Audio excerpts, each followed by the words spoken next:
$90 million on the line, and Darren Payne is on the way out of Ashburn. The Chargers and the Panthers are already calling about that D-line, but there's a reason Adam Peters hasn't picked up the phone yet, and I'll get into that in a bit. Meanwhile, on the other side of the ball, there's a whole different war going on. Stefon Diggs sent a loud and clear signal training with Commanders footballs, while Brandon Aiyuk keeps torching his own career one Instagram video at a time.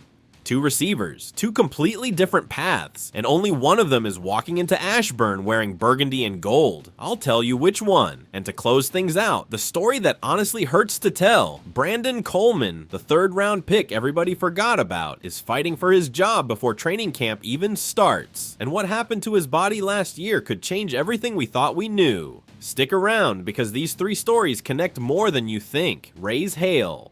Man, this is the one I've been waiting all week to write, because while everybody's got their eyes glued to Brandon Aiyuk and his soap opera with San Francisco, Stefon Diggs did something a lot quieter, and to me, a lot more meaningful. Cameras caught him training at his alma mater, the University of Maryland, and in the opening seconds of that video, he's using footballs with the Commanders logo on them. Coincidence? Maybe. But when you've been covering this league long enough, you learn these little details are almost never accidents. That's a signal, and it's being sent on purpose. Let's get into the hard numbers, because I want you to understand why this has me fired up. Diggs is from Gaithersburg, Maryland. Born in the DMV, played his college ball at Maryland, and he spent 11 seasons being one of the most productive receivers in this league. We're talking 11,504 career receiving yards, 942 receptions, 75 touchdowns, two-time first-team All-Pro, 4 Pro Bowls. He led the NFL in catches and yards back in 2020. And on top of all that, last season with New England, he made it all the way to Super Bowl LX, finishing with 85 catches for 1,013 yards. So we are not talking about a guy falling off the map. We're talking about an elite receiver who's still producing at an extremely high level and who's got his heart set on coming home. And here's the number that fully sold me, the one almost nobody's talking about enough. Per Pro Football Focus, Diggs finished last season with 2.42 yards per route run, 5th among the 30 eligible receivers with at least 98 targets. Listen to who he beat on that list. CeeDee Lamb, Jamar Chase, George Pickens, Justin Jefferson, and A.J. Brown. That's not a system player riding a good quarterback. That's a guy still creating separation, still breaking coverage, and still a real problem for any secondary in this league at 32 years old. Now, let's be honest about the other side of this story, because Diggs doesn't arrive clean. He comes with baggage. He had legal charges this offseason, though in May he was found not guilty, and that chapter's closed now. He also carries the burned bridges narrative with former quarterbacks like Kirk Cousins and Josh Allen, and his public relationship with Cardi B keeps him constantly in the tabloids. On a team trying to build culture from scratch under Dan Quinn and Adam Peters, that's a fair question to ask. Is Diggs a spark that pushes this team forward, or a distraction waiting to happen? I'm gonna give you my honest take here, and I know some of you won't agree. I think the risk is worth it. New England cut him for a cold business reason, a $26.5 million cap hit, not because Diggs stopped producing. Charles Omenihu already reached out to him on Instagram inviting him to join, and that tells me there's real appetite for him inside that locker room. Terry McLaurin is still the undisputed #1 receiver on this roster, but behind him you've got Treylon Burks, Luke McCaffrey, and third-round rookie Antonio Williams. With all due respect to those guys, none of them is the #2 threat that Jaden Daniels needs for this offense to hit its real ceiling. And this is where Aiyuk comes into the conversation, because you can't separate the Diggs story from what's happening with him. Man, what Aiyuk is doing to his own career right now is honestly hard to watch. He's still on San Francisco's reserve, left squad list, and according to ESPN's Jeremy Fowler, he still hasn't filed the paperwork with the commissioner's office needed to force his way off it. Meanwhile, he's been posting solo videos going after John Lynch, calling Kyle Shanahan a toddler, criticizing the NFLPA. Tom Pelissero of NFL Network put it bluntly, every video he posts is money lit on fire, literally. And the craziest part is that the solution is entirely in his own hands. All he has to do is show up to the facility, force San Francisco's hand, and they'd have to decide between activating him or cutting him loose. He hasn't done it, and to me that says more about where his head's at than any stat line. Matt Miyako, a longtime 49ers insider, went as far as to say Aiyuk may have already played his final NFL game. That's not me saying it, that's someone who's known him for years. And TJ Houshmandzadeh, who used to be his personal receivers coach, sent Adam Peters a brutal warning on a podcast. Sign Aiyuk, and Peters should get fired the same day. Those are strong words, but they're not coming from nowhere. Aiyuk hasn't played since week 7 of 2024 because of a torn ACL and torn meniscus. He missed all of 2025. We're talking 20 months without stepping onto a real game field. Nikki Jabvala of The Athletic, one of the most reliable sources I follow on this stuff, wrote something in her June 30th mailbag that sums this whole thing up perfectly. She said the Commanders' original interest in Aiyuk was real, a 1-year heavily incentivized deal if San Francisco released him, with the logic that if he played anywhere close to his best level, Washington would have 2 elite receivers alongside McLaurin, and if things went south, they could walk away at no real cost. But, and this is straight from her reporting, that was before the erratic Instagram rants. What once looked like a minimal risk bet now looks a lot more concerning. Look, I get the Jayden Daniels connection. They played together at Arizona State, they're close friends, and I know there's people in this fan base who want to see that reunion happen no matter what. But as a fan who actually wants to see this team win, I have to ask the uncomfortable question Miyako raised. Is it fair to put that weight on Jayden going into year 3 of his contract? Does he need that distraction in a locker room that's barely rebuilding its own culture? I don't think so. Adam Peters knows Aiyuk from their time together in San Francisco, and I know there's real history there. But Dan Quinn barely knows him, according to Miyako himself, and that matters when you're talking about bringing in someone with this level of public instability into the building. Here's my final take, and this is where I want you to tell me if I'm crazy or not. I think the Commanders end up signing Diggs before they sign Aiyuk. Diggs comes with 0 active drama, no recent injury, proven production from this past season, and a real emotional tie to this city that isn't marketing, it's his actual story. Aiyuk, meanwhile, according to Jeremy Fowler, Washington isn't even planning to sign a receiver right now, and that conversation gets revisited closer to training camp, if it gets revisited at all. That tells me Adam Peters is seeing exactly what I'm seeing. One player quietly knocking on the door with a resume, and another one sabotaging himself in real time. Okay, that was a heavy topic, but what's coming next is even more uncomfortable because we're talking about a guy who spent 8 years being part of the soul of this defense.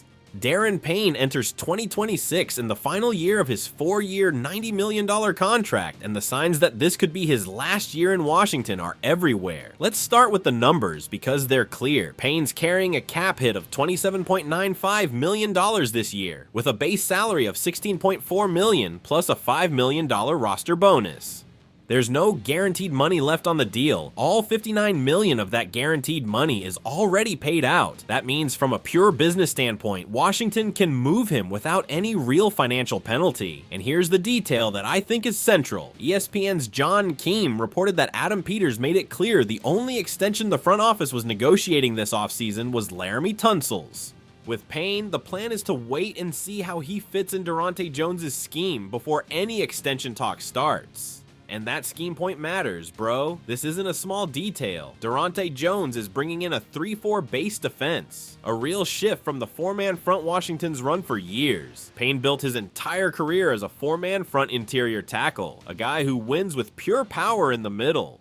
Dropping him into a new scheme in the last year of his deal, at 29 years old, is exactly the kind of situation that creates friction between a veteran and a new coordinator. Payne's production last year didn't help his case either. He finished with 46 total tackles, 20 of those solo, 3 sacks, 5 passes defensed, and 1 forced fumble in just 15 games because he missed 2, one due to suspension after throwing a punch at the Lions' Amon-Ra St. Brown, and another with a back injury. His defensive snap share dropped to a career low 61%. Those aren't the numbers of a player negotiating from a position of strength. Now, here's the part I find most interesting tactically, and it's why the Los Angeles Chargers and Carolina Panthers are both in this conversation. Start with the Chargers. They've got the 4th most effective spendable cap space in the entire league, and their interior defensive line, with names like Tier Tart and Dalvin Tomlinson, is what you'd call fine, but not Super Bowl caliber. Analysts at Sports Illustrated projected a trade package of a 2027 5th-round pick plus edge rusher Bud Dupree in exchange for Payne. And check the irony here, the Chargers already lost Odafe Oweh this offseason, straight to Washington in free agency.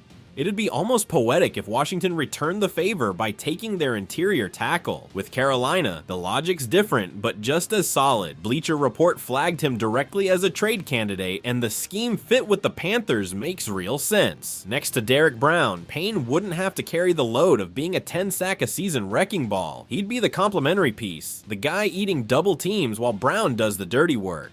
Carolina already signed Jalen Phillips to a big contract this offseason. They're building their contention window seriously, and Payne would fit as the veteran experience piece that line is missing. My honest opinion on all of this: I don't think this trade happens in July or even August. If it happens, I think it happens at the October deadline, and only under one specific condition: if Washington starts the season on a bad stretch, or if Jer'Jon Newton shows in the first few weeks that he can absorb more interior snaps. That's when Adam Peters starts making real calls. Peters isn't a sentimental GM, you already know that if you follow me. He's a GM who thinks about maximizing asset value at the exact right moment, and a 29-year-old interior tackle with no guaranteed money left in a contract year in a new scheme is exactly the kind of asset you trade before it loses value, not after. That said, I want to be fair to Payne too. The last time he was in a contract year back in 2022, he had the best season of his career. 11.5 sacks, 6.5 more than his second highest total. Players with a contract to chase sometimes respond exactly like that. If Payne comes out hungry in 2026 and produces anywhere near that level, this whole trade conversation shuts itself down, and Washington ends up extending him. But if he starts slow again like he did in 2025, the Chargers and Panthers are going to keep knocking, and at some point Peters is going to pick up. And to close things out, I want to tell you a story that honestly hurts a little, because I remember exactly how much excitement this guy generated in his rookie year. Brandon Coleman, 3rd-round pick in 2024, walked straight into the starting lineup on Washington's offensive line, playing 12 games at left tackle with a level of consistency nobody expected from a rookie at that demanding a position. And then Laramie Tunsil showed up. Washington traded for Tunsil, one of the best left tackles in the league, and that automatically bumped Coleman over to left guard. It wasn't a smooth transition. He got benched after just 2 weeks, losing his spot to Chris Paul, and he was scratched from the active lineup entirely for 5 games. He closed out the season, relieving an injured Tunsil at his original position. But let's be honest, that was not the sophomore campaign anybody envisioned after that promising rookie start. Here's the detail I think is the most telling out of this whole story, and one not enough people are discussing. It was speculated all season long that Coleman's lack of usage was tied to an injury more severe than the team let on publicly. If that turns out to be true, it completely changes how we should be grading his year 2. This wouldn't be a story about a player who lost his level. It'd be a story about a player fighting through injury, just trying to hang on to a roster spot while his body wasn't cooperating. Now we head into 2026, his 3rd season, and the question is direct. Was last year the outlier or the norm? Washington needs it to be the outlier. This offensive line depends on real depth, especially with Josh Connerly Jr. still developing at right tackle, and with Tunsil, with all due respect, coming off an injury issue of his own last year. If anything happens to any starter on that line, Coleman is supposed to be the guy who steps in without a drop-off. And right now, nobody knows for certain if he can deliver that. My personal read on this: if Coleman shows up to training camp actually healthy, not playing through pain like was speculated last year, he's got all the physical talent to get back to the level he showed as a rookie. The TCU product didn't lose his technique overnight. But if he shows up still physically compromised, Washington's going to have to start looking at offensive line options on the market before the regular season kicks off. And that's not a position this team wants to be in heading into a real contention year. And that's everything I've got for you today, y'all. 3 stories, 3 completely different angles, but all pointing at the same thing. This roster is still being defined, and the next few weeks before training camp are going to say a lot about where this franchise is headed in 2026. Diggs sending quiet signals while Aiyuk torches himself on Instagram. Payne heading into his most uncertain year in burgundy and gold, and Coleman with a real shot at reclaiming what he almost lost. This franchise has too much history, too much legacy to not demand the absolute best out of every decision Adam Peters makes this summer. If this video gave you something, hit that like button, subscribe, and tell me down in the comments. Do you sign Diggs, Aiyuk, or neither one? I want to read every single answer. Raise hail, and I'll see you in the next one.